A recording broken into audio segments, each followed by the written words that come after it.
Eu beijei um sapo e encontrei um tesouro. Se você ainda não beijou nenhum sapo, você não sabe o que você está perdendo. Vem comigo que eu vou te contar como você pode encontrar um grande tesouro beijando um sapo. E aí, seja bem-vindo ao meu canal, um canal onde eu quero ensinar a vocês um pouco do que eu passo dentro da minha família, do que eu aplico dentro da minha família e do que eu vivo, né? Não adianta eu vir aqui falar pra vocês alguma coisa que eu não vivo. Não, eu vivo sim, pode ter certeza disso. Bora lá! Beijei um sapo. Sim, eu beijei um sapo há 17 anos e esse sapo, coitado. Coitado! O bichinho sofre na minha mão.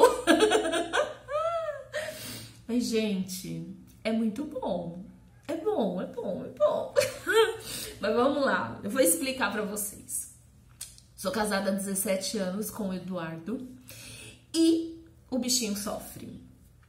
Nós nos conhecemos através de uma rede social chamada Orkut, ó, antiga. Só as antigueiras é que vai conhecer. E nessa daí, nós começamos a namorar, noivar e casamos em 8 meses. Então, assim, foi um relacionamento muito rápido. E nenhum dos dois conhecia os defeitos do outro. Assim, né? Aqueles defeitos, ninguém se conhecia. Foi bom? Foi.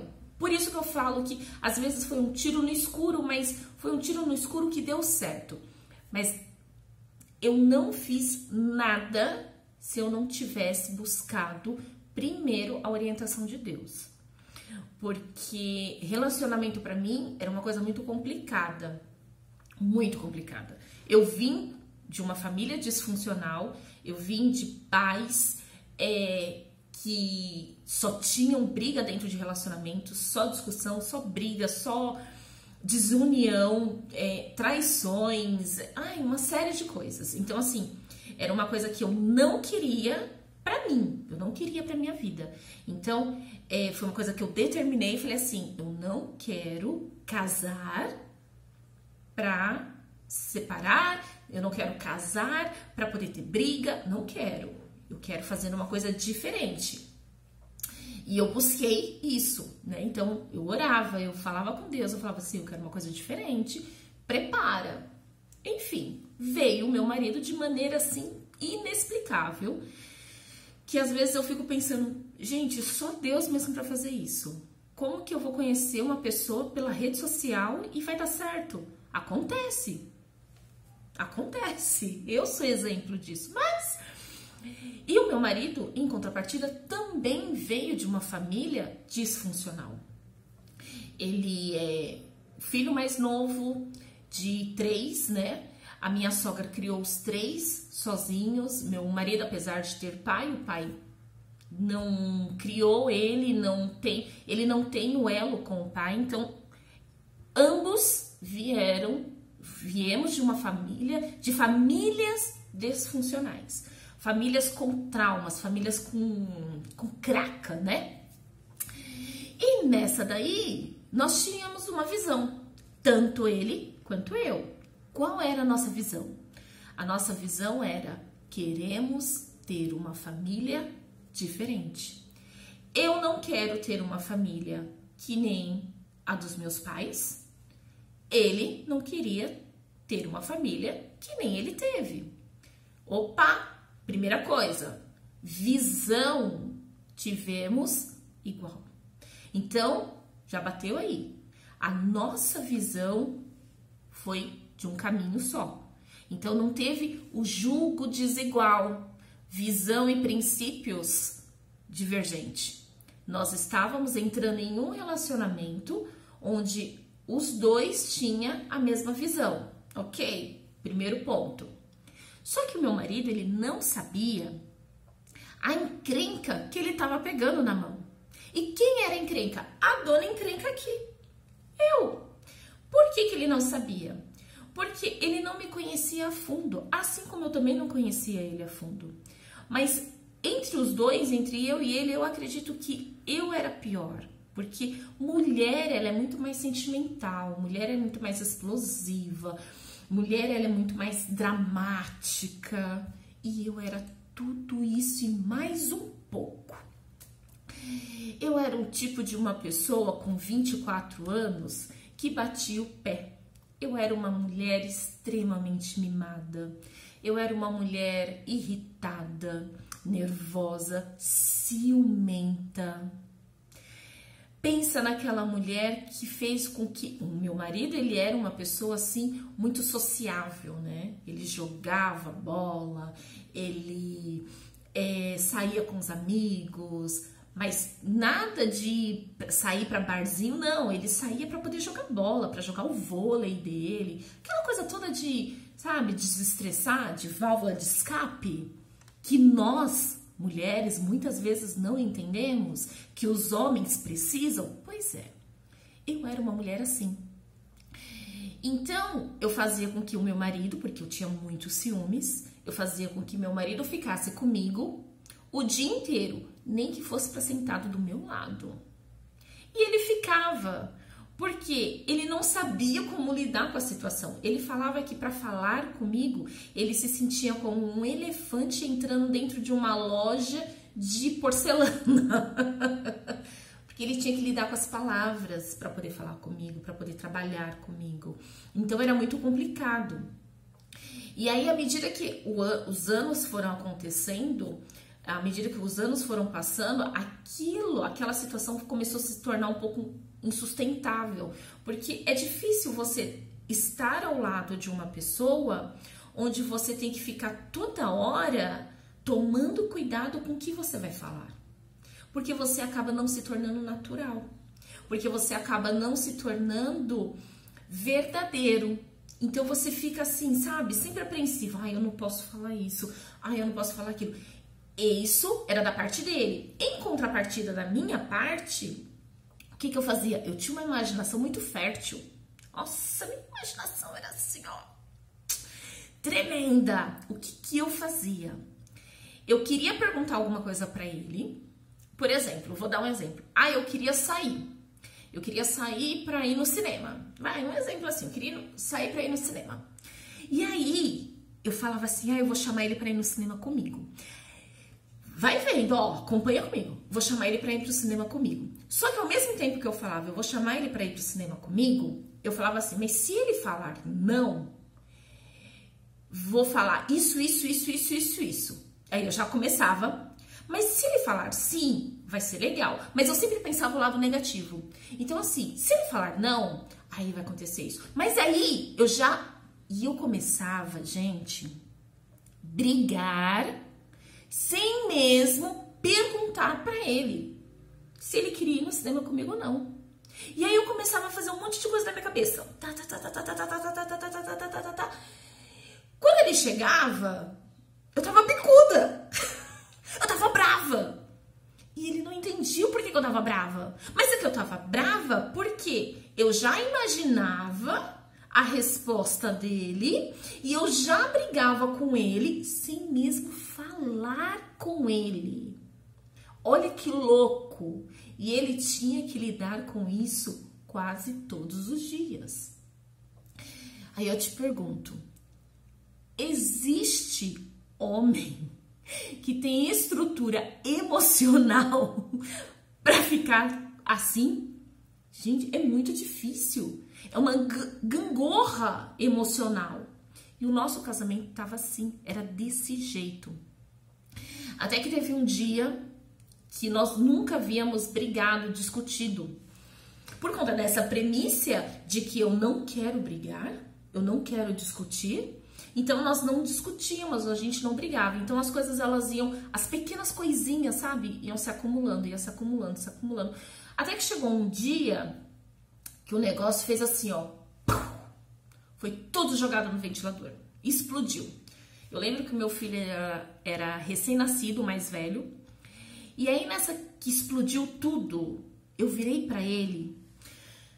Assim, explosão a gente não brigou. Olha que louco. A gente não brigou. A gente ficou bicudo, ficou em silêncio um com o outro. E aí quando explodiu tudo, eu peguei, virei pra ele, gritei e falei assim: graças a Deus! A gente tá brigando! Cara, mas eu não queria brigar. Eu casei porque eu não queria brigar e eu estava feliz porque eu estava brigando. Ó, que louco! Ele ficou olhando pra minha cara assim, tipo, você é louca. Aí eu virei pra ele e falei assim: eu quero divórcio. Aí, a primeira briga, a primeira discussão, eu virei pra ele e falei: eu quero divórcio. E aí ele virou pra mim e falou assim: tá bom, te dou o divórcio. Aí, eu fiquei assim, né? Falei: nossa, sim, mas tão fácil? Caramba, foi tão assim? Ele virou pra mim e falou assim: agora eu quero que você me fale o que você vai falar para os seus pais chegando na porta da casa deles com um bebê recém-nascido nos braços e vai falar que a gente se separou. E aí os seus pais vão te perguntar: qual é o motivo? E o que você vai responder? Quando ele falou aquilo, quebrou. Porque não havia motivo plausível, não havia motivo assim, pá, real para a separação. O que tinha ali dentro daquele relacionamento até então? Pequenas coisinhas que foram se acumulando. E aí naquele momento eu falo que o meu marido, ele foi um tesouro para mim. Por quê? Se ele não tivesse tido a sabedoria para poder me dar esse choque de realidade e falar assim: ei, peraí, não é desse jeito, nós teríamos nos separado, porque eu estava irredutível. E aí quando ele começou a falar para mim, falou assim: mas por quê? E aí eu fui tentando saber, e eu fui tentando resgatar. Por que eu tava querendo? Por quê? E não tinha. Eram coisinhas tão boba, mas essas coisinhas pequenininhas era tudo por falta de diálogo. Tudo porque eu tinha medo de falar com ele algumas coisas e ele, em contrapartida, tinha medo de falar comigo por conta desse meu jeito. De ser mimada, de ser explosiva, de fazer as caraminholas na cabeça. Então ele ficava sempre assim, pisando em ovos, né? Pisando em ovos. E eu, em contrapartida, eu não falava com ele porque eu já havia falado tudo na minha cabeça e brigado comigo mesmo. E nós mulheres fazemos isso direto, gente. Nós muitas vezes colocamos o carro na frente dos bois. Nós muitas vezes menosprezamos o nosso marido. Nós muitas vezes não conversamos com eles, não nos colocamos no lugar deles. Muitas vezes nós exigimos deles um retorno que nem mesmo nós damos para eles. Sabe? É aquela coisa assim, vou dar um exemplo. Uma das coisas que eu reclamava muito era que o meu marido, ele não era um homem carinhoso. Ele não era que não era carinhoso, ele era carinhoso, mas ele não era aquele homem que ficava assim: ai, te amo, ai, vem aqui, passa a mão. Não, ele não era assim. E até hoje ele não é. Mas porque eu não sabia qual era a linguagem de amor dele. Quando eu aprendi isso, a situação mudou. E aí, eu reclamava. Só que teve uma vez que eu orando, falando justamente disso. Deus, ele falou assim pra mim: como que você vai pedir pro outro fazer algo que ele não sabe o que é? Ensine. E aí foi bem nessa época que eu fiquei grávida do meu filho mais velho. E aí nessa daí eu comecei a ensinar o meu marido, e era, gente, olha assim, eu falava assim pra ele: Olha como que mulher é tinhosa. Eu falava pro meu marido assim: já que você não fala que me ama, então você vai ter que aprender a falar com seu filho. Fazia desse jeito. E pegava a mão dele e falava assim: vem aqui, conversa com seu filho. E ele ficava assim: nossa, mas eu preciso. Na cabeça dele era aquela coisa assim: eu preciso falar mais ainda que eu te amo? Porque a maneira que ele estava ali comigo, a segurança, a proteção, era a maneira que ele tinha de mostrar que me amava. Mas eu queria ouvir. Então, eram umas coisas bem assim, sabe quando você quer que seu marido faça alguma coisa pra você, só que você não fala, eu quero que faça pra mim, aí você fica, porque fulano, porque ciclano, porque você faz isso, você entendeu? Cara, seja claro pra ele. Às vezes você tá pintando o seu marido como um sapo e ele é um tesouro que você ainda não descobriu. Ai, mas o meu marido, ele é grosso, o meu marido, ele é seco. Seja você o azeite, seja você a doçura, seja você o vinho.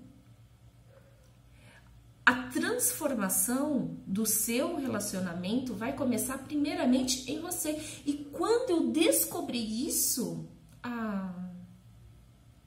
aí o negócio fluiu.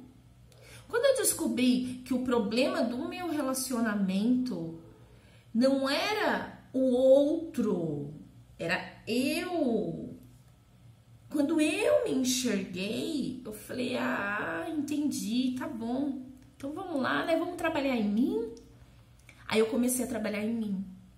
E aí eu fui começando a entender que o meu marido, ele realmente veio como um tesouro para minha vida.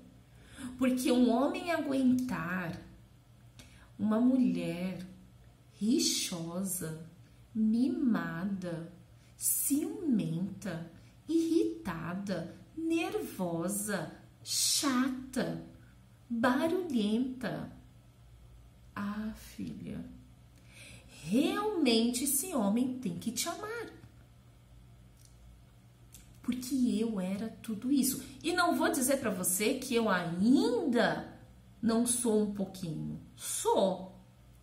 Porque isso leva tempo, isso é um processo. E cada dia mais eu descubro um pouco mais sobre mim. Sobre meu marido, sobre meus filhos, sobre tudo que a gente precisa se comportar. E não é da noite pro dia. Então, assim, se você hoje acha que o seu marido é um sapo, transforme ele em seu tesouro. Mas isso é impossível. Não é. Não é. Porque à medida do que você olha, do que você se olha, você aplica e você vive. Por hoje é isso. Eu espero que você tenha gostado desse vídeo. Eu espero que você beije muito seu marido e fale: você é o meu tesouro. E eu vou lapidar esse tesouro. E se você curtiu, se você gostou, não se esqueça, se inscreva no nosso canal, curte esse vídeo, compartilhe ele. Existem muitas mulheres aí que estão à procura do seu príncipe encantado e nem pensa que um sapo pode ser o príncipe. Então, aproveita, vai lá, compartilha com suas amigas e até a próxima.